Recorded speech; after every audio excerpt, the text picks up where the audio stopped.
부활의 기쁨이 있는 우리 부활절 예배입니다. 옆 사람과 눈인사 좀 할까요?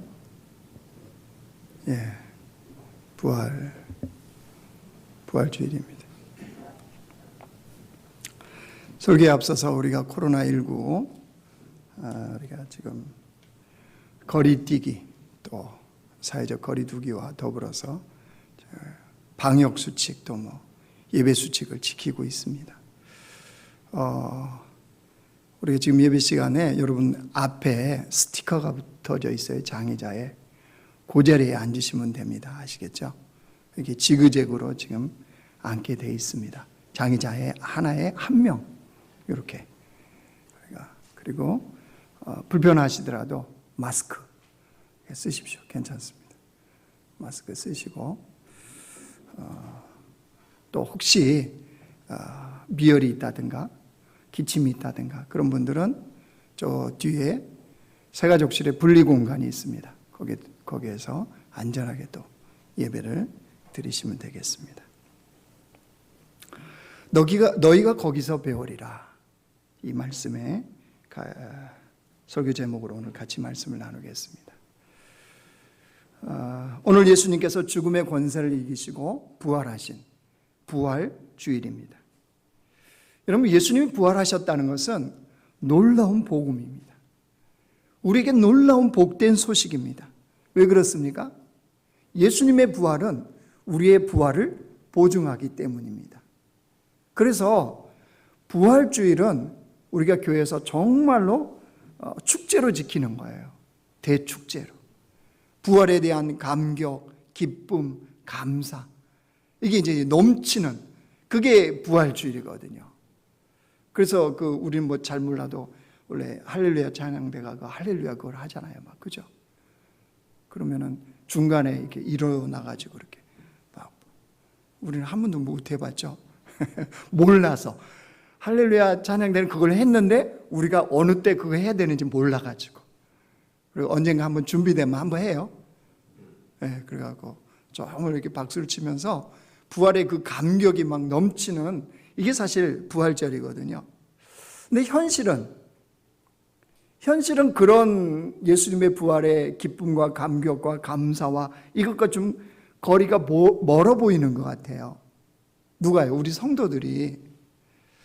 왜 그럴까 이 생각해 봤더니 이 부활에 대해서 이게 죽음 이후에 그 어떤 거, 그러니까 이 부활은 철저하게 내 삶의 죽음 이후에나 있는 어떤 그런 진리, 진실, 이거 정도로 취급해 버린다는 거죠. 그러니까 그거는 그 죽음 이후에 있어야 되고 현재 내 삶에는요. 별로 부활의 능력과 기쁨과 소망과는 무관한 이런 삶. 그러니까 부활신앙이 뭐가 돼버리냐 그러면요, 내가 죽은 이후에 가야 되는 어떤 보험 정도, 그죠? 나의 죽음 이후를 보장하는 어떤 보험 정도밖에 성도들이 현실 속에서 이렇게 여겨버리는. 그러니까 부활절 예배를 해도 그냥 지난주에 이은 어떤 예배, 또 매년 돌아오는 절기, 이 정도로 여기는 그런 삶이 우리에게 펼쳐지고 있다는 거예요. 성경은, 하나님 말씀은 뭐라고 그럴까요? 자, 고린도전서 15장 보여주세요. 우리 같이 한번 읽겠습니다. 사망아, 너의 승리가 어디 있느냐? 사망아, 내가 쏘는 것이 어디 있느냐? 사망이 쏘는 것은 죄요, 죄의 권능은 율법이라. 우리 주 예수 그리스도로 말미암아 우리에게 승리를 주시는 하나님께 감사하노니, 그러므로 내 사랑하는 형제들아, 견실하며 흔들리지 말고 항상 주의 일에 더욱 힘쓰는 자들이 되라. 이는 너희의 수고가 주 안에서 헛되지 않은 줄 알미라. 사망을 향해서 선포를 하죠. 그 사망이 결코 우리를 덮을 수 없다는 거예요. 그래서 그 사망에서 이김을 주시는 예수 그리스도, 그 부활의 주님께 감사하면서 이제 현실의 삶에서 뭐 하래요? 견실하여 흔들리지 말고 어떤 죽음과 같은, 어떤 사망과 같은 현실이 펼쳐져도 거기에서 흔들리지 말고 믿음으로 견실하게 살아가라는 거예요. 왜? 그게 부활신앙이에요. 왜요? 우리는 부활 때문에 이미 근사한 인생이 돼버렸어요. 이 땅의 삶이 그냥 살고 끝. 여러분, 그렇다면 정말 하고 싶은 거 하고 또 즐기고 싶은 거 즐기고 내가 해보고 싶은 거 해보고 정말 여한이 없다, 이렇게 살아야 되겠죠. 근데 우리는 그럴 수 없다는 거예요. 왜요? 부활이 있거든요. 부활이. 그러니까 이 삶과 여기의 삶은, 이 땅의 삶은 연결된 삶인 거예요. 그러니까 우리는 힘들고 어려운 상황에서도 창조적인 삶을 살아가는 거예요. 왜? 그 미래가 기다리고 있으니까요. 그래서 이 죽음 이후의 부활이 아니라 이 부활은 현재 나의 삶의 부활로 연결된 부활 신앙이어야 된다. 이게 참된 부활을 믿는 주의 백성들입니다. 그럼 어떤 삶을 살아야 돼? 부활 신앙은 도대체 어떤 삶을 살아야 될까? 오늘 말씀을 통해서 우리가 살피고 또 우리 삶에 적용하기를 원합니다. 오늘 본문은요, 예수님 부활을 다루는 내용입니다. 마가복음만 있는 게 아니라 다른 복음서에도 동일하게 예수님 부활 사건을 다룹니다. 근데 왜 하필이면 오늘 마가복음이냐? 이유가 있습니다. 자, 먼저 배경이 이렇습니다. 안식 후 첫날, 그러니까 지금으로 얘기하면 주일인 거죠. 주일에 이른 아침에 세 여인이 예수님의 무덤을 찾아갑니다. 왜냐하면 안식일에 쫓겨서 예수님의 그 시신에 향품을 못 넣었거든요. 그래서 미리 준비한 향품을 예수님의 시신에 넣기 위해서 세 여인이 이른 아침에 예수님의 무덤을 찾아갑니다. 근데 가서 본 광경 어땠어요? 닫혀져 있어야 될 무덤이 열려 있는 거예요. 문이. 무덤의 문이 열려져 있고 그것뿐만 아니라 거기서 천사를 만나죠. 그리고 천사의 이야기를 듣습니다. 6절 말씀 보십시오. 청년이 이르되 놀라지 말라. 너희가 십자가에 못 박히신 나사렛 예수를 찾는구나. 그가 살아나셨고 여기 계시지 아니하니라. 보라, 그를 두었던 곳이니라. 빈 무덤을 누가요? 천사가 보여주는 거죠. 봐라, 예수님이 안 계신다. 왜요? 부활하셨으니까요. 우리 예수님은 살아나셨거든요. 그 부활의 소식을 듣고 목격하고 그 현장을 본 이 세 여인이요. 이 세 여인의 반응을 보십시오. 8절입니다. 여자들이 몹시 놀라 떨며 나와 무덤에서 도망하고 무서워하여 아무에게 아무 말도 하지 못하더라. 여러분, 세 여인의 반응 이해되십니까? 부활에 대해서 놀랐죠. 그 놀라움이 두려움으로 연결됐고 그 두려움은 다시 부활에 대해서 아무에게나 아무 말도 안 했다는 거예요. 이거 뭐예요? 입 딱 닫고 있었다는 거죠. 여러분, 이 반응에 대해서 의아하지 않습니까? 어떻게 저럴 수가 있지?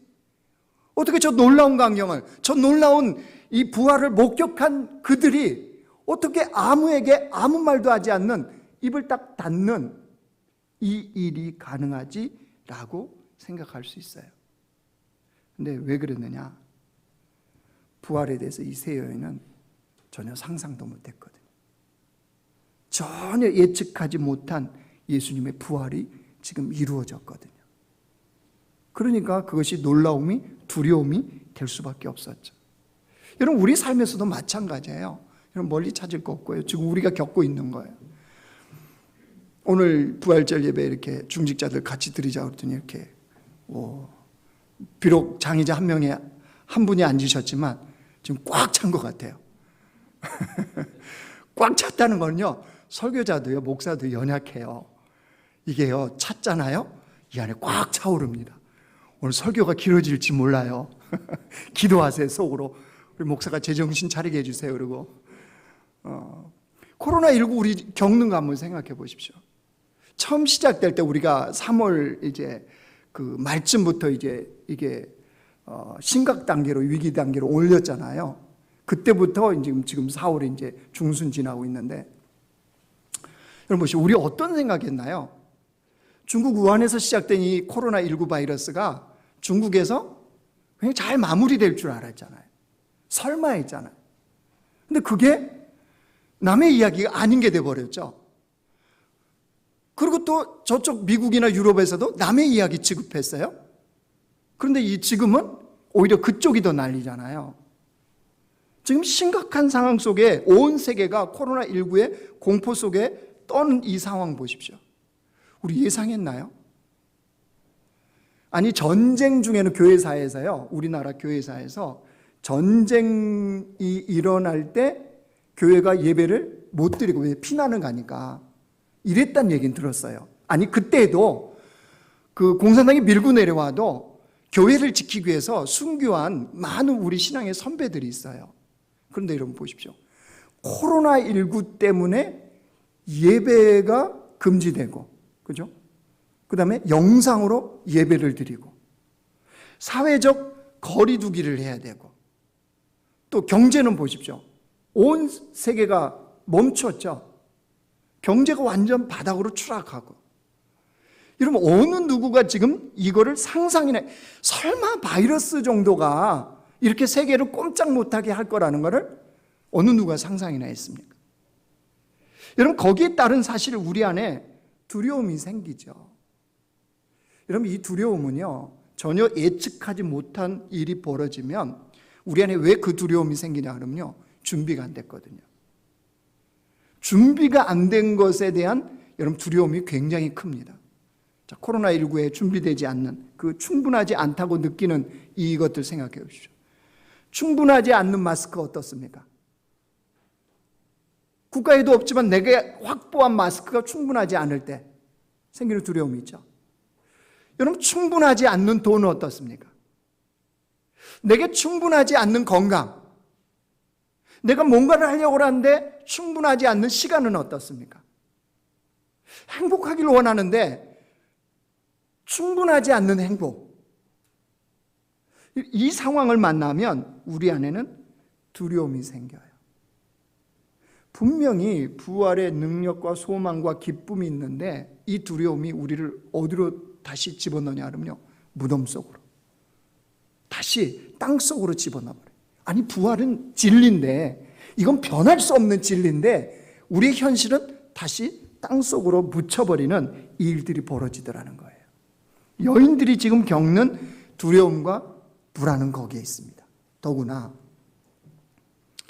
부활절 설교를 왜 하필이면 마가복음을 선택했느냐, 이유가 있습니다. 마가가요, 이 예수님의 부활 사건을 굉장히 불안하게 다루고 있다는 사실입니다. 우리를 불안하게 만들어요. 왜 그러냐? 여러분, 오늘 우리가 마가복음 16장 마지막 장이에요. 1절부터 8절까지 읽었잖아요. 여러분, 성경, 우리가 가지고 있는 성경에는 9절부터 20절까지가 다 있습니다. 그렇죠? 근데 원래 성경은 8절로 딱 끝납니다. 그 9절부터가 박스돼 있는 거 한번 보십시오.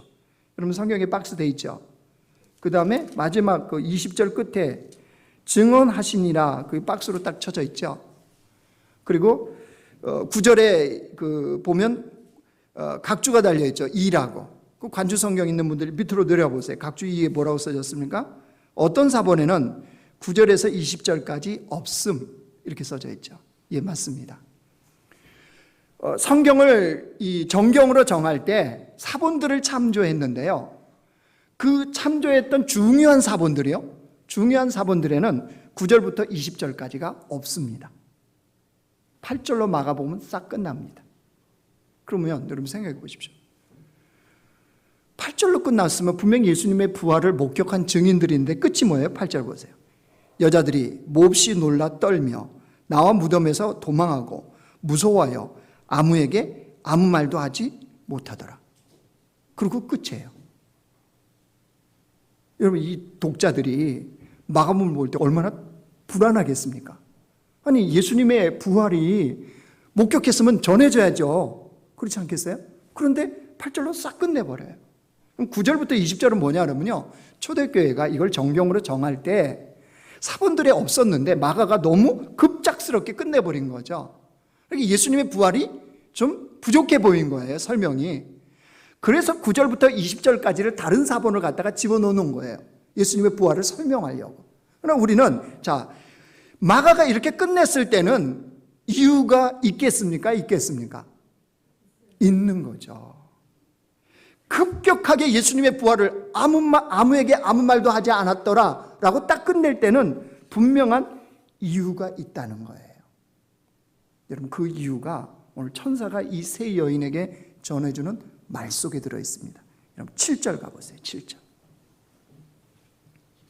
가서 그의 제자들과 베드로에게 이르기를 예수께서 너희보다 먼저 갈릴리로 가시나니 전에 너희에게 말씀하신 대로 너희가 거기서 배우리라 하라 하는지라.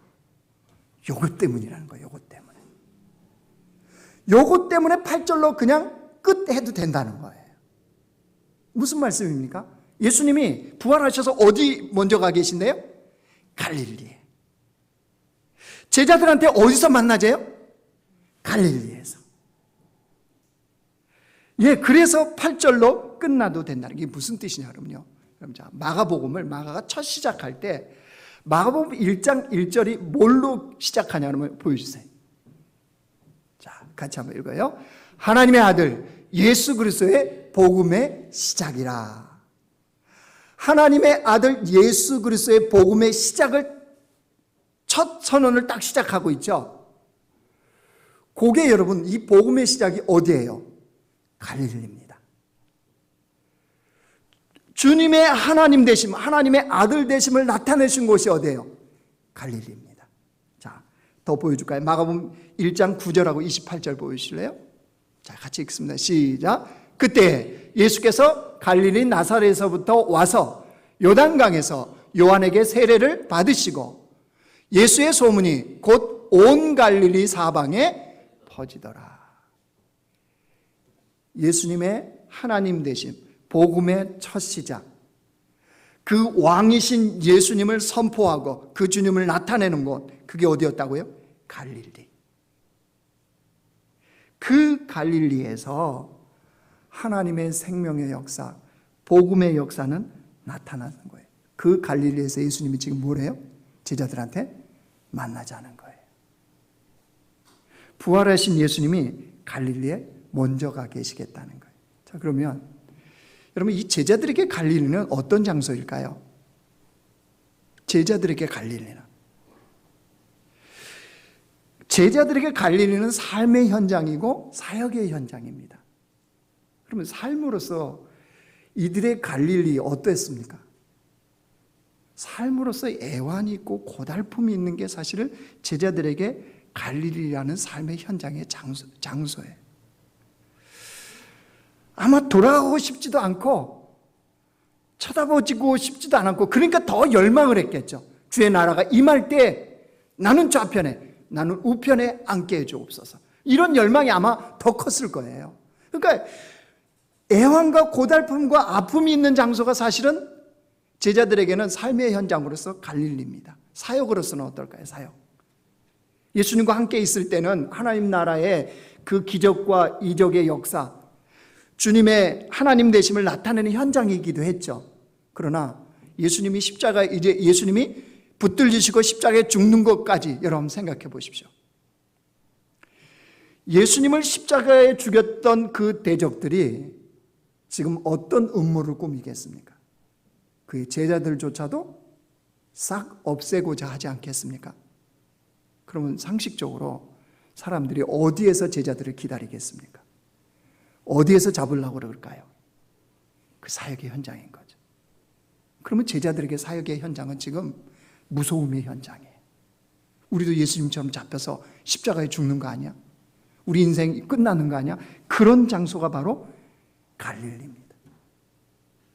자, 그런데 중요한 거는 그 갈릴리에 부활하신 예수님이 먼저 가 계시겠대요.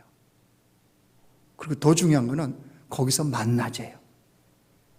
자, 그러면 우리에게 갈릴리는 어딜까요? 내 삶의 갈릴리. 내 삶의 갈릴리는요, 수많은 문제가 있는 그 현장이에요. 고민하고 번민이 있고 또 아픔을 직면해야 되는 그 장소. 좀 주님 바라보고 좀 피해버리고 좀 주님 바라보면서 좀 주님 안에 좀 들어와서 좀 그 현실을 잊고 싶은데 그 현실은 여전히 그대로인. 그래서 눈 감고 기도하면 벗어날 수 있는데 눈 뜨면 아픔이 있고 고난이 있고 고통이 있는 그 현실의 삶. 여러분, 여기가 나의 갈릴리. 그 현장 때로는 여러분 피할 수만 있다면 피하고 싶지 않습니까? 옮길 수만 있다면 옮기고 싶은 것이 우리 마음 아니겠습니까? 근데 문제는 피할 수도 없고 도망칠 수도 없고 여전히 나는 그 삶의 현장에 갈릴리로 가야 된다는 거예요.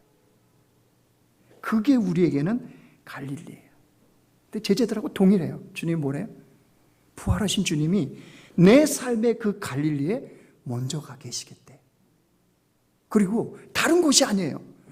그 갈릴리에서 만나재요. 이게 이제 우리에게는 큰 이게 부담감이죠. 여러분, 왜 카페 가서 커피 마시면서 친구들과 이렇게 이야기도 하고 그 벚꽃도 좀 보려고 그러고 우리가 왜 기분 전환을 왜 합니까?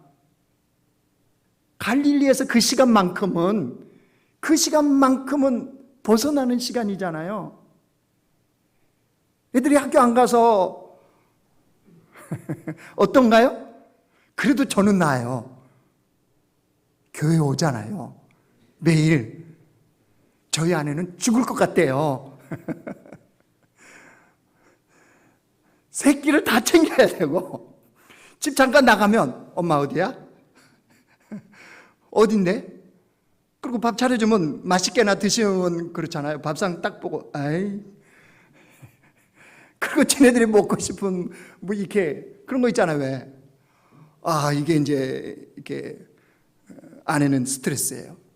그리고 왜 그런 것들을 저한테 고발해요? 아내도 저한테 고발하고 우리 자녀들도 저한테 고발을 해요. 어떻게 하라고 나보고. 이런 여러분 삶에 갈릴리가 우리에게 있을 수 있어요. 근데 중요한 건 주님이 거기서 만나재요. 거기서. 부활의 주님이 거기서 만나재요. 거기서 임마누엘 하시겠다는 거예요. 자, 그러면 알겠어요? 그것까지 주님의 말씀을 알겠어요. 그러면 이 부활의 주님을 나의 그 삶의 갈릴리에서 만나면 진짜 내 삶에 부활의 능력과 부활의 소망과 부활의 생명의 역사가 나타나냐는 거예요. 자, 제자들이 갈릴리 갔습니다. 부활의 주님을 만났습니다. 제자들이 어떻게 달라졌는지 보십시오. 사도행전 5장 보여주세요. 같이 읽습니다. 시작. 그들이 옳게 여겨 사도들을 불러들여 채찍질하며 예수의 이름으로 말하는 것을 금하고 놓으니 사도들은 그 이름을 위하여 능력받는 일에 합당한 자로 여기심을 기뻐하면서 공회 앞을 떠나가니라. 그들이 날마다 성전에 있든지 집에 있든지 예수는 그리스도라고 가르치기와 전도하기를 그치지 아니하니라. 여러분, 두려움과 불안의 그 제자들, 그렇죠? 예수의 이름에 대해서, 예수님의 복음에 대해서 전하는 것을 늘 두려워했어요. 불안해했어요. 근데 이제 바뀌어버렸어요. 뭘로요? 담대함으로. 뭘 제자들을 뭐가 이렇게 바꾸는 거예요? 부활 생명, 부활 소망, 부활 능력이 제자들을 이렇게 달라지게 한 거예요. 어디에서? 갈릴리에서 만난 자신의 부활의 주님을 만나고요. 여러분, 화가 중에 워너 솔맨이라는 유명한 화가가 있습니다. 근데 이 워너 솔맨은 사실은 무명의 화가였는데 결혼해서요, 젊은 나이에 결혼하고 얼마 지나지 않아서 중병에 걸렸어요. 큰 병원에 가서 진찰을 했더니 의사가 사형 선고를 했습니다. 그 당시마도 이게 이제 엄청난 병이었기 때문에 고칠 수 없는 사형 선고를 했어요. 뭐라고 그러냐면 의사가 당신은 임파선 결핵을 앓고 있어서 3개월 안에 죽습니다. 그렇게 사형 선고를 했어요. 워너 솔맨이 볼 때 자기 아내는 이렇게 유명한 가수였는데 아내와 더불어서 아내 뱃속에 지금 아기가 있는 거예요. 그러니까 아내 보기에도 그렇고 또 뱃속에 있는 아이 보기에도 그렇고 자기는 이제 3개월 있으면 죽으니까요. 얼마나 마음이 미안하겠습니까? 그 미안한 마음으로 혹시 괴로워하고 있는데 아내가 이 남편인 원어설맨에게 그렇게 말하더라는 거예요. 이렇게 격려하면서 말했습니다. 여보, 3개월밖에 못 산다고 생각하지 말고 하나님께서 3개월을 허락하셨다고 생각하며 감사합시다. 아무도 원망하지 맙시다. 3개월이면 얼마나 많은 시간입니까? 천국 같은 그 기간을 가장 아름답게 만들어 갑시다. 앞으로 3개월이나 허락하신 하나님께 감사하면서요. 이 아내의 격려의 말이 원어솔맨에게 굉장한 힘이 되었습니다. 그래서 남은 3개월을 주님 앞에 감사하며 자기가 그림을 그리기로, 원래 화가니까 남은 시간을 그림을 그리기로 한 거예요. 무슨 그림을 그렸냐 그러면 예수님의 그 초상화요. 예수님의 초상화를 그리는 건데 그 당시 대부분의 화가들은 예수님의 얼굴을 어떻게 그렸느냐, 그 얼굴에 자비하신 그 특징, 이것을 나타냈고, 또 고통이요, 십자가의 고통, 이 고통받는 예수님의 얼굴, 이거를 초상화로 그린 거예요. 근데 원어설매는 좀 다르게 그렸어요. 예수님의 얼굴을 리더십이 있고 강인한 인상을 지닌 얼굴로 그리기 시작한 거예요. 여러분, 우리가 흔히 그 성화라고 그래서 예수님의 초상화를 우리가 보는 거 있죠? 그것 대부분이 다 원어설맨이 그린 겁니다.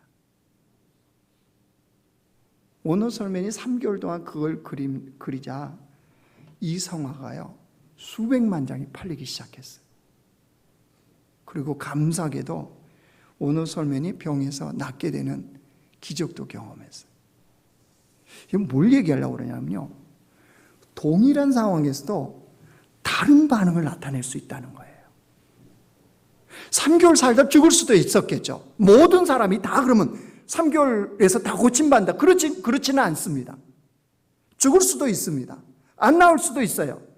근데 부활의 주님을 믿으면 그 삶에서 다른 반응을 나타낸다는 거예요. 왜?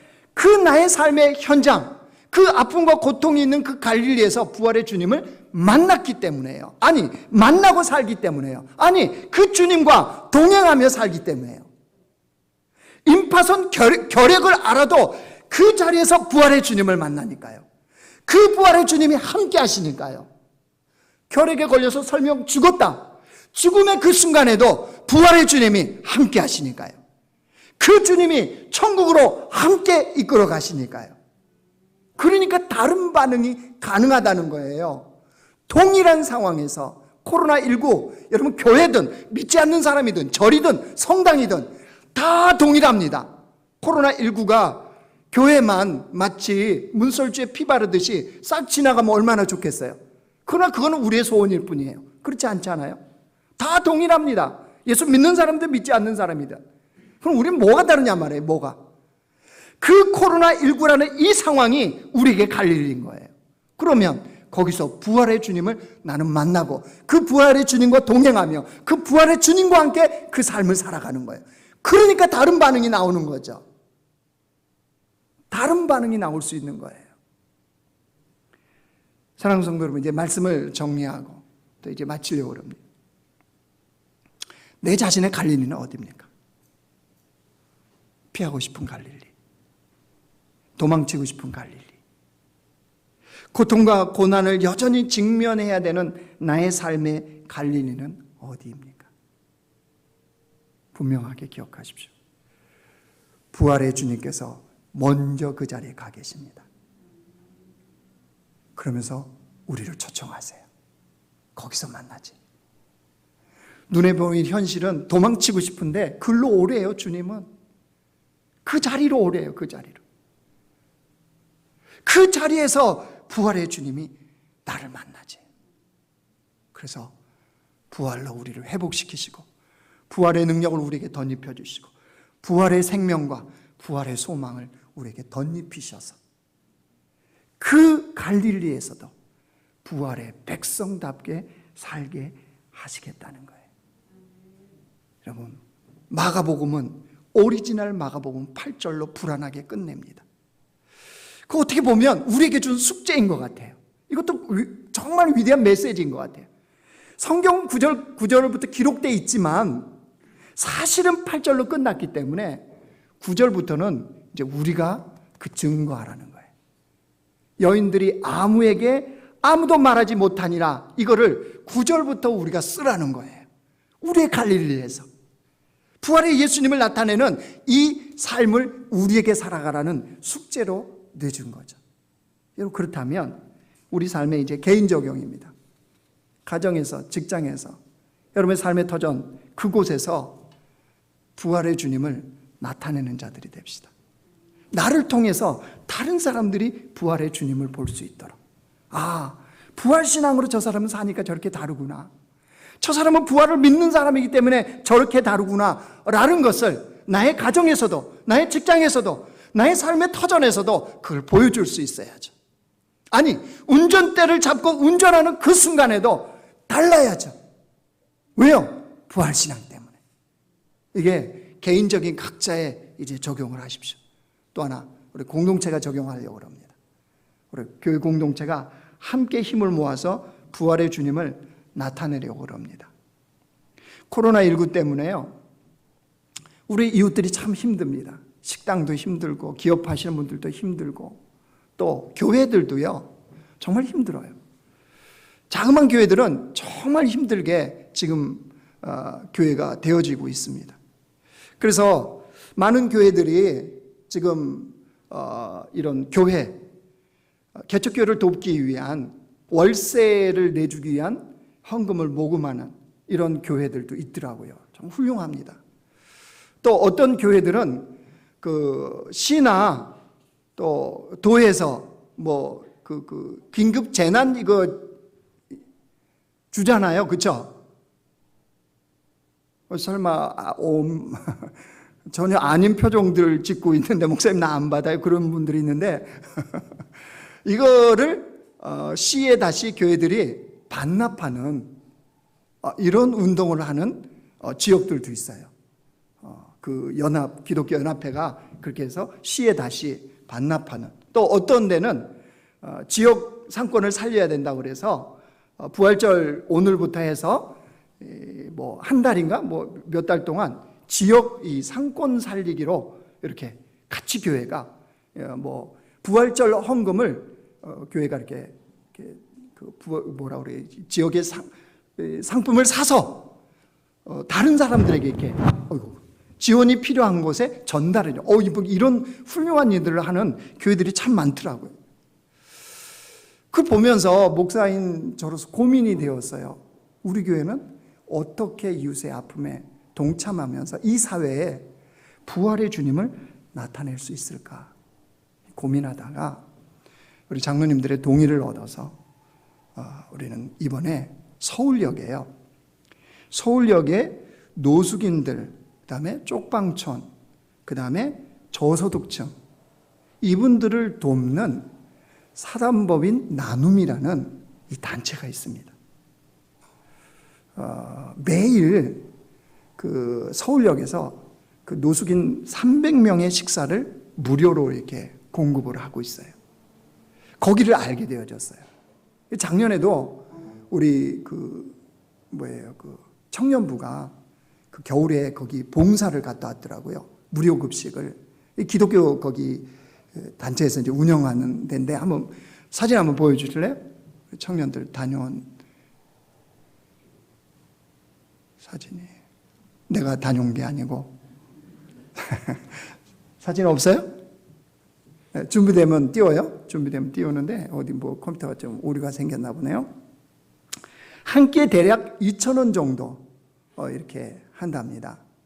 근데 이제 평상시에도 뭐 이렇게 그 단체에 대해서 뭐 많은 관심들을 안 가져줘서 평상시에도 이렇게 정말 이렇게 근근히 이렇게 챙겨서 그거 하나님이 공급하실 동안은 하겠다는 이 결단을 가지고 아마 진행을 하는데, 코로나19나 경제적인 이런 상황 때문에 아마 점점 더 힘들어지는 것 같아요. 뭐 이렇게 노출되고 알려진 데야 많은 후원들이 오지만 여기는 더 힘든 것 같습니다. 그래서 사진 나왔네요. 보십시오. 잘 보이십니까? 그 앞에가 이제 식사 그거 하는 거고 배식하는 거고요. 저 귀퉁아리 조그만 게 이제 이분들이 식사를 이렇게 하시는 장면이에요. 그래서 됐습니다. 우리 청년들이 다녀와서 사진으로 이렇게 보여줬는데, 우리가 이제 이곳에 이걸 일명 갈릴리 프로젝트입니다. 갈릴리 프로젝트. 내 삶의 현장도 갈릴리지만 저렇게 소외된 곳, 저기도 역시 갈릴리예요. 부활의 주님을 나타내야 되는. 그래서 일명 갈릴리 프로젝트인데, 여러분들 우리가 뭐 정한 금액은 없습니다. 없고요. 여러분의 마음에 감동 오시는 대로 여러분들이 그 봉투 하나 들어가 있죠, 주보에. 거기에 갈릴리 프로젝트라고 이렇게 돼 있습니다. 그래서 여기에 여러분들이 마음 감동 오시는 대로 이렇게 후원을 한 번에 한 번 계속 안 합니다. 한번 할 겁니다. 그래서 4월 26일 주일까지만 모아진 금액 전부를 이 나눔이 사단법인 나눔에 우리가 전액 기부를 하겠습니다. 그러니까 여기에 동참을 해주시고, 영상 보시는 분들 잘 아시죠? 홍길동 갈릴리 이렇게 찍어서 보내주시면 그 전액 이거 합니다. 우리는 밥상 공동체의 기적을 본 사람들입니다. 홍해가 갈라졌으면 요단강도 갈라져요. 그래서 여기에 여러분 감동 오시는 대로 여러분들이 같이 동참해 주시고, 또 하나 있어요. 이거 끝 아니고요. 거기에 소외되고 가난한 분들이다 보니까 옷이 필요한가 봐요. 그래서 4월 26일까지 여러분들 입지 않는 옷들 있죠. 못 입는 옷이 아니고 입지 않는 옷. 허리가 굵어져서 못 입는 거. 나 허리 빠지면 입을 거야. 절대 예수님 재림하실 때까지 안 빠져요. 내려놔요, 내려놔. 네. 그러니까 그거 상상하지 마시고 그냥 그런 것들 이렇게 좀 깨끗하게 정리하셔서 김양직 목사님한테 사무실로 갖다 주시면 우리 남자 여자 옷 이렇게 구분해서 저희들이 4월 27일 날 이렇게 다 전부를 옷과 이 후원금을 보내드리려고 합니다. 그러니까 우리가 정말 기쁜 마음으로 이 일을 함께 동참하고요. 더불어서 코로나19를 통해서 이 주변에 우리 신촌동 여기를 어떻게 또 우리는 같이 또 살리고 동참할 수 있을까? 장로님들과 함께 고민하고 있습니다. 거기에 이제 또 결정되어지면 또 교회 공동체 같이 동참하도록 발표를 하겠습니다. 그러니까 그렇게 생각하시고 할 수 있겠죠? 저는 제가 생각해도 이름 잘 지은 거예요. 갈릴리 프로젝트, 설교도 갈릴리. 우리 주님은 진짜 이건 제 머리에서 나온 게 아니에요. 제가 저를 알아요. 자, 그러면 여러분들이 질문하고 싶을 거예요. 목사님, 왜 그거 해야 됩니까? 왜 굳이 그걸 해야 됩니까? 라고 질문하시는 분들이 계실 겁니다. 마가복음 설교를 준비하다가 이런저런 자료들과 주석을 당연히 참조했죠, 제가. 그러다가 마가복음에 대해서 이게 써놓은 책 중에 하나, 계명대학교 교수인 허도와 교수님이 써놓은 이 짧은 글을 하나 봤는데 굉장히 임팩트가 있었습니다. 갈릴리에 먼저 가 계시고 갈릴리에서 예수님을 만난다 그랬잖아요. 근데 그 만난 예수님은 나타날 수밖에 없어요. 우리를 통해서. 근데 이분이 제가 읽어드릴게요. 그대로 써왔습니다. 이렇게 써놓으셨더라고요. 나는 지난주 예수님을 보았다. 그는 청바지와 낡은 셔츠를 입고 계셨다. 그는 교회 건물에 서 계셨다. 그는 홀로 열심히 일하고 계셨다. 그는 단 1분 동안 우리 중 한 사람처럼 작아 보였다. 그러나 나는 그분이 예수님이었다고 말할 수 있다. 그분의 미소를 보고는. 교회에서 봉사하는 분을 통해서 예수님을 봤다는 거예요. 그러니까 지금 내용이 다 그거예요. 사실은 우리지만 우리를 통해서 예수님을 본다는 거예요. 그 다음 보세요. 나는 지난 주일에 예수님을 보았다. 그는 교실에서 성경을 가르치고 계셨다. 그는 정말 큰 소리로 말하거나 길고 어려운 단어를 사용하지도 않았다. 그러나 당신은 그가 자신이 말한 것을 믿었다고 말할 수 있을 것이다. 그는 단 1분 동안 우리 교회 학교 교사처럼 보였다. 그러나 나는 그분이 예수님이었다고 말할 수 있다. 그분의 사랑스러운 목소리를 듣고는 나는 어제 예수님을 보았다. 그는 병원에서 아픈 친구를 방문하고 계셨다. 그들은 함께 조용히 기도했다. 그는 단 1분 동안 알고 있는 형제처럼 보였다. 그러나 나는 그분이 예수님이었다고 말할 수 있다. 그분의 눈에서 흐르는 눈물을 보고는 나는 오늘 아침에 예수님을 보았다. 그는 우리 집 부엌에서 나를 위한 아침 식사를 만들고 계셨으며 특별한 점심 식사까지 약속하셨다. 그는 단 1분 동안 우리 어머니처럼 보였다. 어머니인 거죠. 그러니까 어머님 통해서 예수님을 본다는 거죠. 그러나 그분이 예수님이었다. 나는 그분의 마음으로부터 사랑을 느낄 수 있었다. 나는 어디서나 예수님을 본다. 아픈 자에게 음식을 제공하며 다른 이들을 자신의 집으로 환영하고 처음 온 자들에게 친절을 베풀어 얼마 동안 그분이 내가 알고 있는 누군가로 생각한다. 그러나 나는 그분이 항상 예수님이셨다고 말할 수 있다. 그분이 섬기는 것을 보고는 오늘 누군가가 당신 속에서 예수님을 보기를 기도하겠습니다. 하나님 아버지, 부활하신 예수님이 죽음 이후나 우리에게 적용되는 그 부활의 신앙이 아니라 오늘 바로 지금 나의 삶의 자리, 나의 갈릴리에서 그 만나는 예수님인 줄 믿습니다.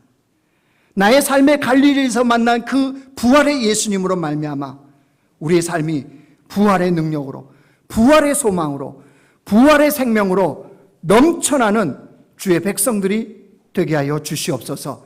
하나님, 그런 부활신앙으로 이 땅을 살아가게 하시고 그 부활신앙으로 이 땅에서 언제나 다른 인생을 살아갈 수 있는 그런 복된 교회, 복된 공동체가 되어지도록 하나님 이끌어 주시옵소서. 예수님의 이름으로 기도드리옵나이다. 아멘.